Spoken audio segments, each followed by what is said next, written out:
Part of the chapter हमें बताता है अबाउट पेंटिंग्स। पेंटिंग्स क्या है? पेंटिंग्स हमारे जब इस टाइम पे बिल्डिंग्स पे काम चल रहा था तो इंडिया में पेंटिंग्स पे भी काम चल रहा था। और मोस्ट फेमस पेंटिंग्स कहाँ पे है हमारी? अजंता पे। तो अजंता क्या है? Ajanta is a place near where several caves were hollowed out of the hills over centuries. तो कई 100 साल लग गए इन केव्स को बनाने में। और ये कैसे बने? हिल्स को कार्व आउट कर करके। और ये थी क्या एक्चुअली? है क्या? ये मोनास्ट्रीज थी बुद्धिस्ट मॉन्क्स की, जहाँ पे बैठ के वो पाठ पूजा और मेडिटेशन करते थे। और इन केव्स को डेकोरेट किससे किया गया है? पेंटिंग से। Here are some examples. As the caves are dark inside. अब पेंटिंग्स के एग्जाम्पल ये दिए उन्होंने, देखो जैसे ये एक पेंटिंग है बुद्धा जी की, बुद्धा जी या उनके किसी मॉन्क की, बुद्धिस्ट मॉन्क की। और ये अजंता की केव्स में ये पेंटिंग्स बनी हुई हैं। तो दे आर रिमार्केबल पीसेस। अब वो कह रहे हैं कि केव्स में उस टाइम पे तो लाइट होती नहीं थी, अंधेरा था। So the caves were dark inside. तो पेंटिंग कैसे करी जाती थी? With the light of torches. अब टॉर्चेस कौन सी? वो वाली टॉर्चेस नहीं जो हम आजकल यूज़ करते हैं सेल डाल के, वो तो बनी नहीं थी, तब इन्वेंट ही नहीं हुई थी। तो उस टाइम पे मशाल जलाते हैं ना हम, जो आग लगा के, वो मशाल को यूज़ करके उसकी लाइट से पेंटिंग्स को बनाया जाता था। अब वो कब बनी है? आज से 1500 ईयर्स अगो। तो उनमें कलर्स कौन से भरे गए हैं? अब देखो कितनी कारीगरी है कि उनमें प्लांट्स और मिनरल्स से कलर्स करे गए हैं, जो आज तक भी ऐसे के ऐसे ही हैं, आज तक खराब नहीं हुए। So the artist who created the splendid works of art still remain unknown. पर आज तक पता नहीं चला किसने बनाई हैं। तो अजंता केव्स को यूनेस्को हेरिटेज का नाम दिया गया है। Just give me a moment. तो अजंता केव्स को डिक्लेयर कर दिया गया है यूनेस्को वर्ल्ड हेरिटेज सेंटर।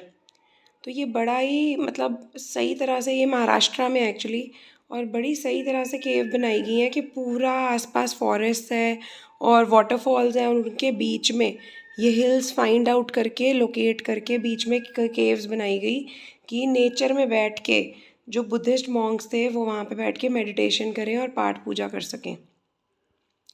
तो you can see the beautiful pictures on internet also Ajanta caves की।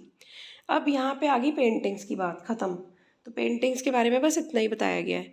आगे आ गई बात हमारी बुक्स की, कि भाई सिर्फ बिल्डिंग्स और पेंटिंग्स नहीं बन रही थी। इस टाइम पे हमारे जो एस्ट्रोनॉमर्स थे, हमारे वो थे क्या कहते हैं, बड़े बड़े कवि जो थे या लेखक थे, वो भी इस टाइम पे काम कर रहे थे पूरा। तो क्या क्या काम कर रहे थे ये हम पढ़ेंगे टॉपिक के under the world of books. तो some of the best known epics are written during this period. और एपिक्स का क्या मतलब होता है? महाकाव्य, मतलब लॉन्ग एंड ग्रैंड कॉम्पोजिशंस। किसके बारे में? Heroic main and women plus the stories of about the gods. तो ये एपिक्स भी लिखे जा रहे थे उस टाइम पे। सब चीज़ों का काम साइड बाय साइड चल रहा था। मतलब इंडिया में जो एंशियंट इंडियंस थे लोग, बहुत ही ज़्यादा ज्ञानी थे और स्किलफुल तो थे ही क्राफ्टमैन। ये दिखाने की कोशिश कर रहे हैं यहाँ पे, आपको ये बता रहे हैं that you should be proud of your country, कि उस टाइम पे टेक्नोलॉजी ना होते हुए भी ये सब कुछ चल रहा था। ज्ञान का काम भी, बिल्डिंग और पेंटिंग्स का तो चल ही रहा था, ज्ञान का काम भी चल रहा था। अब फेमस तमिल एपिक, यहाँ पे अब वो 2 तमिल एपिक के बारे में पढ़ाएंगे जिसका नाम हमको याद करना है। पहला नाम है Silappatikaram. It was composed by the poet. कौन से पोएट ने बनाया था? इलांगो ने। और आज से 1800 साल पहले। अब ये क्या है? ये एक लव ट्रायंगल स्टोरी है। क्या? एक मर्चेंट होता था जिसका नाम था कोवलन, जो रहता था पुहार में। उसको एक कॉर्टिशन से जिसका नाम था माधवी, उससे प्यार हो गया। He fell in love with her. But वो कोवलन की वाइफ थी, उसका नाम था कनागी। अब he got interested, कोवलन got interested in Madhavi, तो वो अपनी वाइफ को नेग्लेक्ट करने लग गया। ठीक है। And then this Kovalan and Madhavi met and they had their daughter also. But Kannagi को बड़ा बुरा लगा, तो उसने क्या किया? उसने अपने हस्बैंड को लिया और वो पुहार छोड़ के मदुराई चले गए। मदुराई में जब वो गए तो वहाँ रहने लग गए। तो वहाँ का जो किंग था, पांड्या किंग, उस पांड्या किंग का कोर्ट का जो जूलर था, उसने इसके ऊपर कोवलन के ऊपर गलत इल्ज़ाम लगाया। He was wrongly accused of theft, चोरी का इल्ज़ाम लगाया। किंग को गुस्सा आ गया, किंग ने कोवलन को डेथ सेंटेंस दे दी। डेथ सेंटेंस मतलब कि चलो जी इस बंदे को मार दिया जाए, इसने बहुत गंभीर पाप किया है। अब कनांगी जो अभी भी अपने हस्बैंड को प्यार करती थी, उसको बड़ा दुख हुआ। She was full of grief and anger because of this injustice, so she destroyed the entire city of Madurai. तो ये एक स्टोरी है, तमिल एपिक सिलापादिकरम, जो 1800 ईयर्स पहले लिखा गया था। And it is a love triangle Kovalan, Kannagi and Madhavi के बीच में। ठीक है, तो इसका मतलब क्या है कि सिर्फ भगवानों की स्टोरियाँ नहीं लिखी जा रही थी, लव स्टोरीज भी लिख रहे थे उस टाइम पे। तो जो लोग ये सोचते ना कि इंडिया में तो बस रिलीजन और भगवान और इन सब की स्टोरीज ही लिखी जाती थी, ऐसा नहीं है। सब तरफ लव एंगल्स भी, ट्रायंगल्स भी लिखे जा रहे थे। अब वो कह रहे हैं ये एक एक्सट्रैक्ट है शिलापादिकरम से, जिसमें पता चलता है कि कनागी का जो सौरो था, ग्रीफ था, उसका पूरा ये एक्सट्रैक्ट है कि उसकी पीड़ा का कैसे फील हो रहा था, वो पीड़ा बताया गई है। दूसरा तमिल एपिक है मनी मेकलाई, जो हमें याद करना है। और ये किसने कंपोज किया था? सत्यनार ने, आज से 1400 साल पहले। अब ये एक तरह से सीक्वल है, जैसे हम देखते हैं ना मूवीज़ क्रिश 1 क्रिश 2, वैसे ये सीक्वल है। क्या, किसका सीक्वल है? अब जैसे ये बना था कोवलन, कनागी और माधवी पे, ये बना है कोवलन और माधवी की डॉटर की स्टोरी बताई गई है इसमें। So this describes the story of daughter कोवलन and Madhavi. These beautiful compositions, अब वो कह रहे हैं कि ये वाले जो दोनों कॉम्पोजिशंस थे, ये कई सालों तक तो गुमे हुए थे, पता ही नहीं थे। They were lost to the scholars for many centuries till their manuscripts were rediscovered. तो इनके कुछ आज से 100 साल पहले ही इनके मैन्युस्क्रिप्ट्स मिले, रीडिस्कवर हुए, और तब इनकी स्टोरीज़ को फिर से पता चला, स्टोरीज़ के बारे में। तो दो हो गए Tamil epic Silappatikaram, second Tamil epic is money मेकलाई।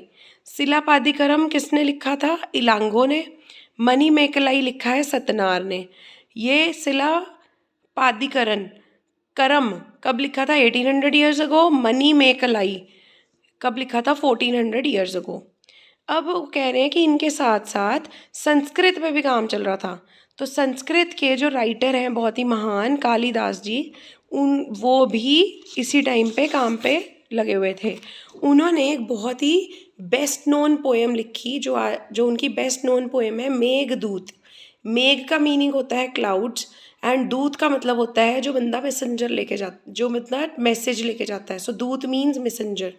तो जो कालिदास जी ने ये पोएम लिखी मेघदूत, ये उनकी बेस्ट नोन पोएम है। और इसमें क्या बोला गया है? दो lovers who are separated from one another, वो अपने मैसेजेस एक दूसरे को कैसे भेज रहे हैं? मॉनसून क्लाउड के सहारे। तो मॉनसून क्लाउड को एक मैसेंजर बना के लवर्स एक दूसरे से मैसेज एक्सचेंज कर रहे हैं, जो कि खुद एक दूसरे से सेपरेटेड है। फिर आ गया नेक्स्ट टॉपिक, कहता है recording and preserving the old stories. अब वो कह रहे हैं कि इस टाइम पे बहुत सारी रिलीजियस स्टोरीज जो थी सर्कुलेशन में थी, मतलब लोग सुनाते थे, सुनते थे। बट फिर क्या किया गया? इन सबको रिकॉर्ड किया गया, रिटर्न में रखा गया, और इनको बोला जाता है पुरानास। तो जो पुरानी स्टोरीज हैं, old Hindu religious stories are called Puranas.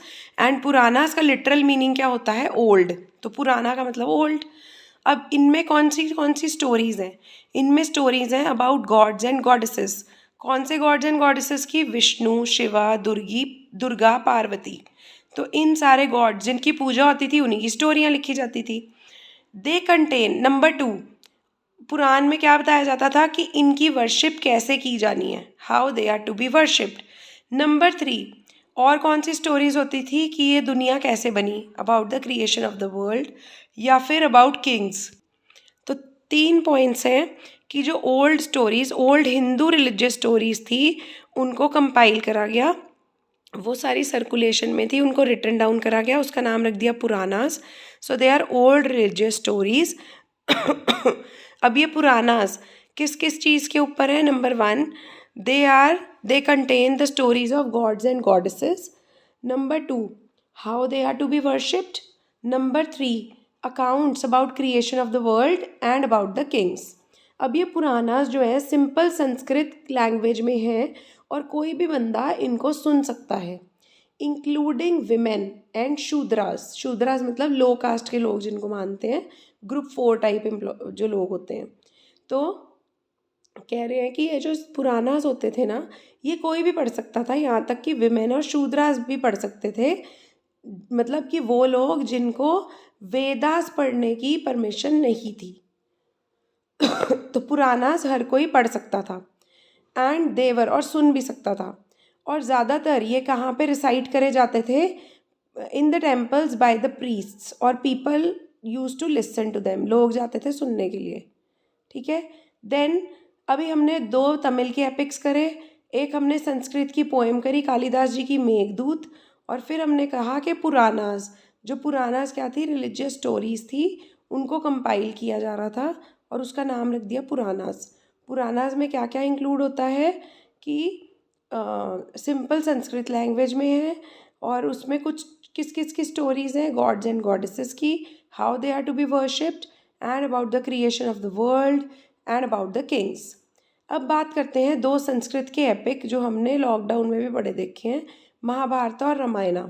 ये बहुत ही लंबे सालों से प्रचलित हैं, मतलब फेमस है ना. इसमें बहुत सारी इंटरेस्टिंग स्टोरीज भी हैं.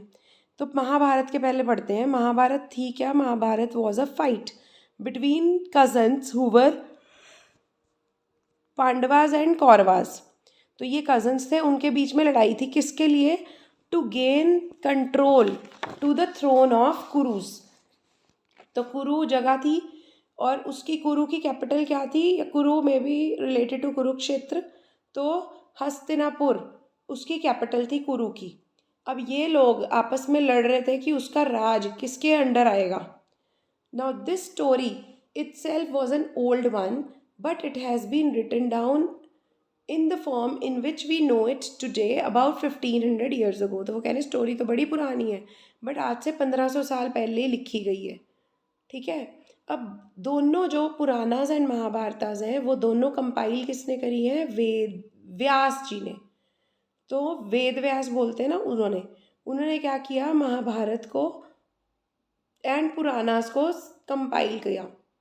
फिर जो हमारी भगवद गीता है वो भी किसका पार्ट है? महाभारत का, जिसमें कि कृष्ण जी अर्जुन जी को कहते हैं कि जी अब आप जी चाहे ये वाला युद्ध हो चाहे ज़िंदगी का युद्ध हो, आप मेरे पे सब कुछ छोड़ दो and I will manage everything, बस आप मेरी भक्ति करो.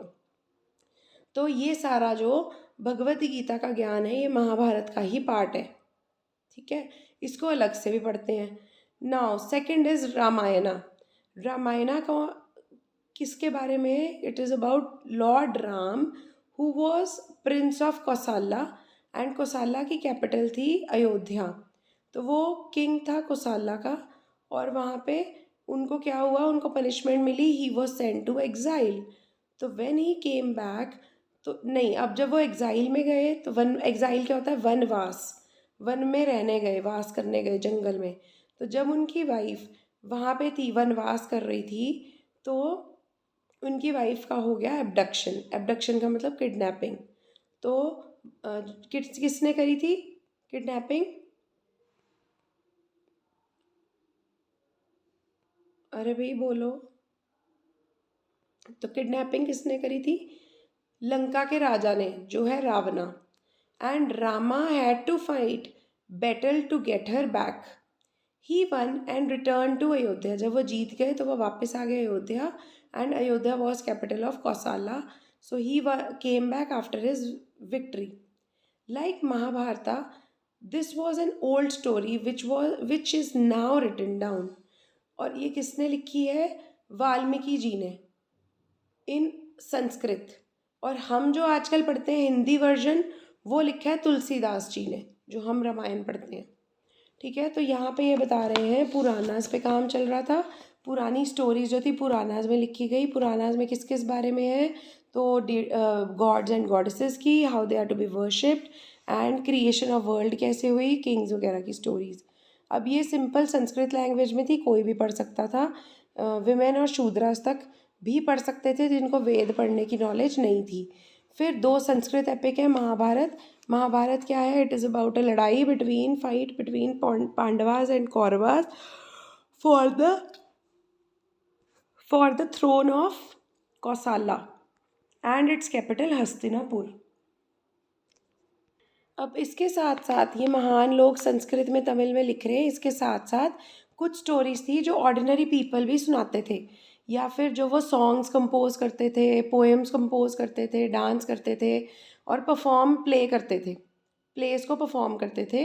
इन स्टोरीज को भी प्रिजर्व करा गया है इन द कलेक्शन, जिसका नाम रख दिया गया जटाकास, मतलब हिंदी में बोलते हैं जातक, और पंचतंत्र।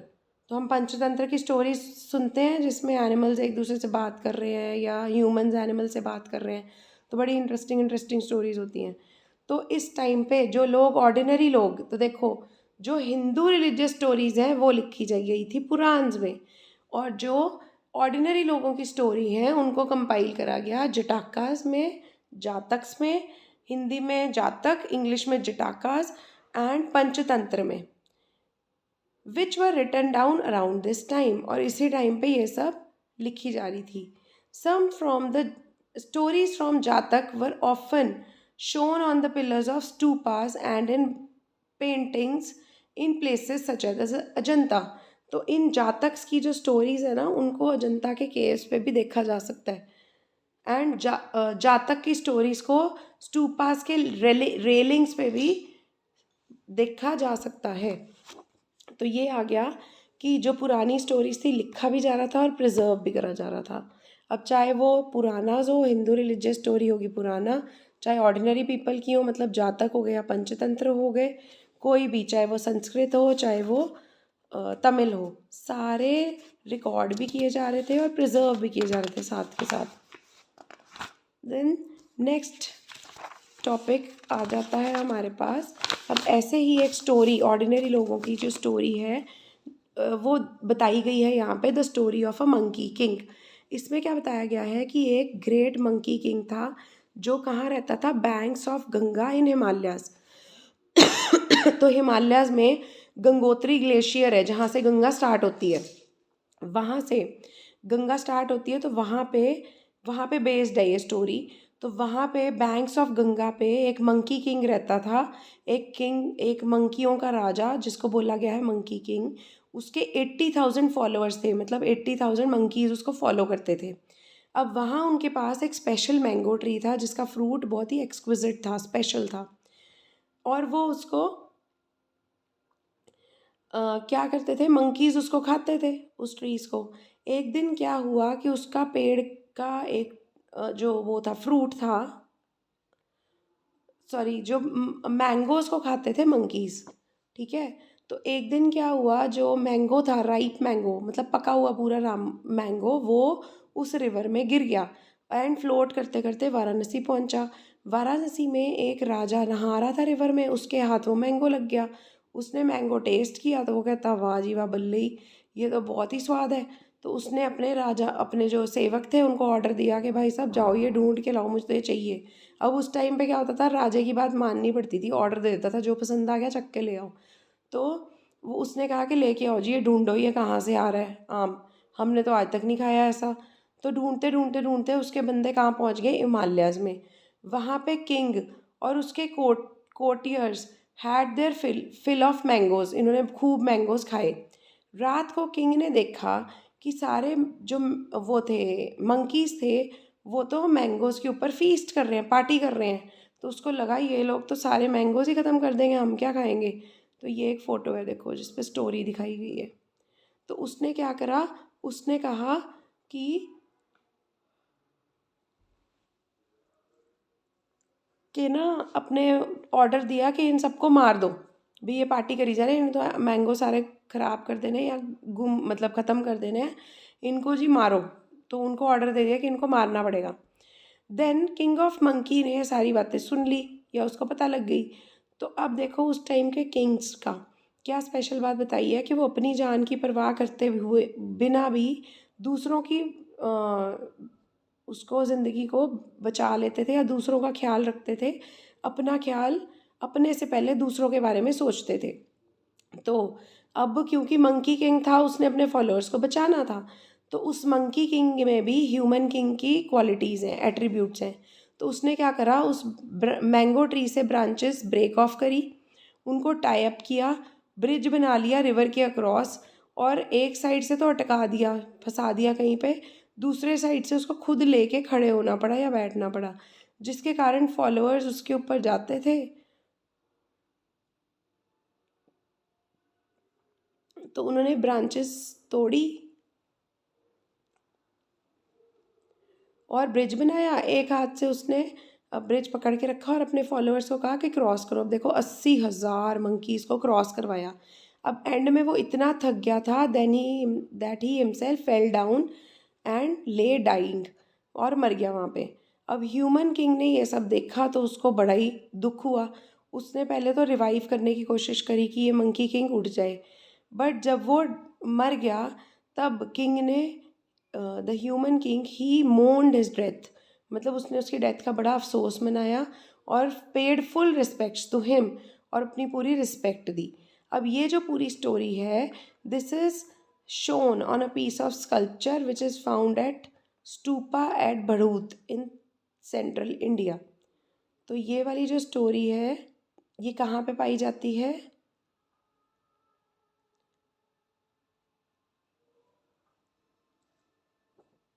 स्टूपाज में। जो दी स्टोरीज कहाँ पे मिलती हैं? स्टूपाज में, जो कि हैं Bharuch, that is central India में। फिर आ गया हमारे पास लास्ट, बस हम ख़त्म ही करने वाले हैं, यहाँ पे आ गया राइटिंग बुक्स ऑन साइंस। अब पेंटिंग्स का काम चल रहा है और स्टोरीज़ का काम चल रहा है, तो उसके साथ साथ ये नहीं भूलना कि जो साइंस पे भी काम हमारे यहाँ से ही शुरू हुआ था। आज से कितने ही 1400-1500 साल पहले या 2000 साल पहले हम साइंस की बुक्स लिख चुके थे या लिख रहे थे। तो हम we should be proud to be Indians.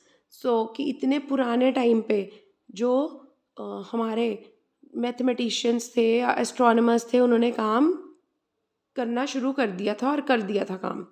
This was the time when Aryabhatta, so who was Aryabhatta? He was mathematician as well as astronomer. He wrote a book in Sanskrit language called Aryabhatiyam. तो ये याद रखना है, आर्यभट्टा ने बुक किस में लिखी? संस्कृत में, और उसकी बुक का नाम है आर्यभट्टियम। अब उसमें क्या क्या स्टेट करा है उसने? नंबर 1 कि डेज एंड नाइट्स जो होते हैं ना, रोटेशन ऑफ अर्थ के कारण होते हैं on its axis.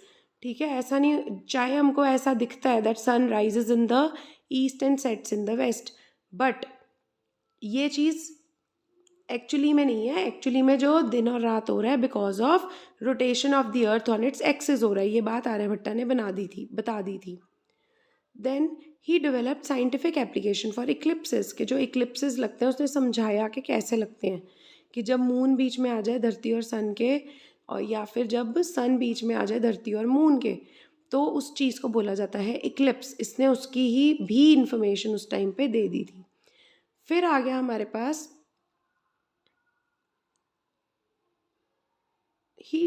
he developed a scientific explanation for the eclipses as well. Then he found a way of calculating the circumference of a circle. तो उसने सर्कल की सर्कमफ्रेंस नापने के लिए फॉर्मूला भी दे दिया था, which is nearly as accurate as the formula we use today, जो आज के फॉर्मूले से काफ़ी पास है, मतलब ऑलमोस्ट सेम है। देन वरामिहिरा, ब्रह्मगुप्ता एंड भास्कराचार्य, ये अदर मैथमेटिशियंस और एस्ट्रोनॉमर्स थे जिन्होंने बहुत सारी डिस्कवरीज करी।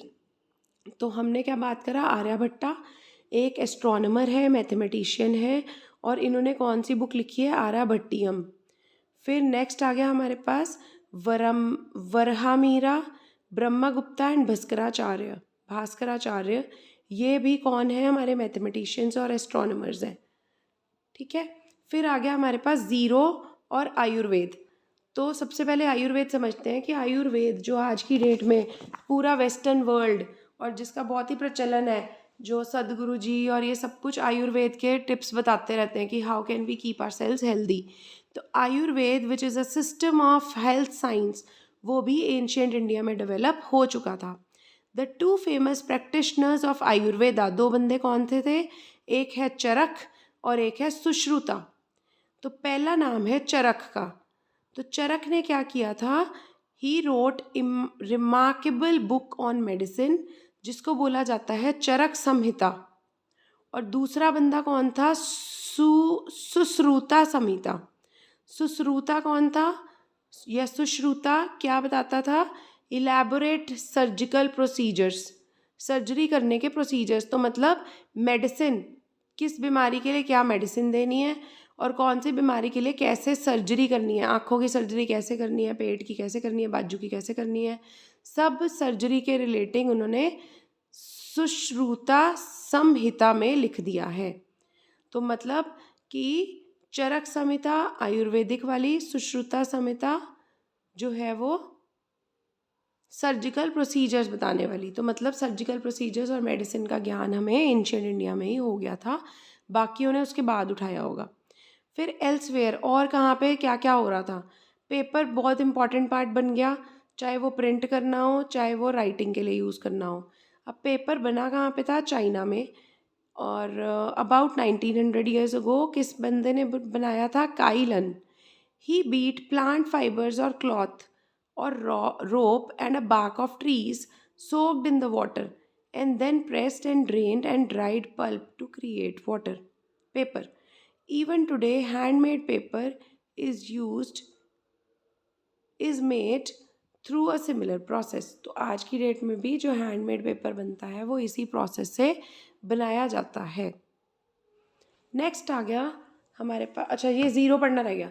ज़ीरो क्या है? वो कह रहे हैं कि ज़ीरो से पहले जो काउंटिंग होती थी ना वो रोमन न्यूमरल्स में होती थी। रोमन्स काउंटिंग तो करते ही थे बट वो विदाउट ज़ीरो होती थी रोमन न्यूमरल्स में। अब क्या हुआ? जब न्यूमरल्स यूज़ करे जा रहे थे, इंडिया के मैथमेटिशियंस ने किसकी इन्वेंशन कर दी? ज़ीरो की। इस सिस्टम को फिर अडेप्ट किया गया by Arabs and then by the Europe. ठीक है, so Romans used a system of counting without zero. Roman कौन सा काउंटिंग सिस्टम यूज़ करते थे? जिसमें बाइनरी कोड्स हो, ज़ीरोज़ और वंस में हो। तो मतलब हमने ज़ीरो भी दे दिया था उस टाइम पे। और पेपर भी दूसरी जगहों पे चाइना में क्या हो रहा है? पेपर बन रहा है वहाँ पे। फिर the technique of making paper. अब ये जो कागज़ बनाने वाली टेक्निक है बहुत ही ज़्यादा पुरानी है बट ये क्लोजली रिलेटेड है। It was closely guarded as a secret for the centuries. तो कितने ही सालों तक ये बताया गया कि पेपर बनाने की टेक्निक को पब्लिक मत करो, इसको एक गार्डेड, एक सीक्रेट टेक्निक रहने दो फॉर सेंचुरीज। देन किसको पता चला? Reached Korea. It reached Korea about 1400 years ago and then to Japan soon after. It was known in Baghdad about 1800 years ago. From Baghdad, it spread to Europe, Africa, and other parts of the Asia, including subcontinent. तो यहाँ पे अब कुछ उन्होंने years दिए हुए याद करने के लिए कि स्टूपा की कंस्ट्रक्शन कब हुई थी? 2300 ईयर्स अगो। अमरावती जो है वो मैग्निफिसेंट टावर वो कब था? 2000 ईयर्स अगो। कालिदास जी ने कब दिया था? कालिदास जी ने 1600 ईयर्स अगो।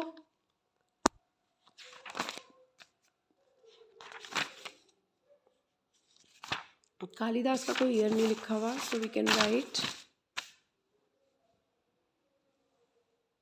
1600 ईयर्स अगो। फिर आयरन पिलर 1500 साल पहले। एंड और क्या क्या है 1500 साल पहले? Temple at Bhitargaon UP, then paintings of Ajanta.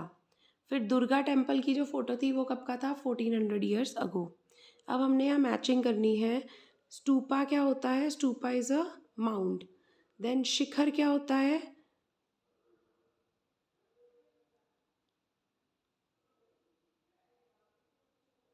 शिखर क्या होता है? टावर।